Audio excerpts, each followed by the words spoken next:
Jeste li ikada pomiješali vazelin i pastu za zube? U ovom kratkom videu pokazati ću vam što će se dogoditi ako kombinirate ova dva sastojka. Prvo što će vam trebati je mala plastična ili staklena posuda u koju ćete dodati malo vazelina, koji se najčešće koristi za vlaženje suhe kože, ali ima i mnoge druge namjene koje ćemo vam pokazati kasnije. Zatim dodajte malo paste za zube, koja se, osim za pranje zuba, može koristiti i kao abraziv i izbjeljivač. Kombinacijom ovih sastojaka dobivamo vrlo učinkovito sredstvo. Sve dobro promiješajte, da dobijete kompaktnu smjesu. Pokazati ću vam nekoliko načina kako ga možete iskoristiti. Naočale koje nosite često se zamagle, pa ih morate često skidati i brisati, ali uz pomoć ovog sredstva smanjiti ćete taj problem.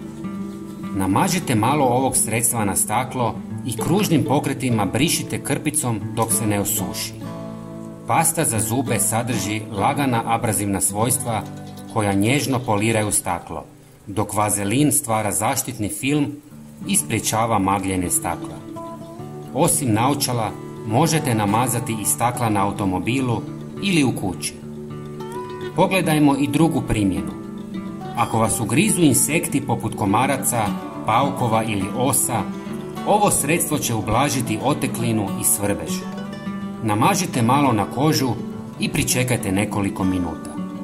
Brzo ćete osjetiti razliku. Također, ovim sredstvom možete čistiti razne površine poput slavina koje vrlo brzo izgube sjaj. Nanesite malo sredstva na slavinu, malo ispolirajte i isperite vodom.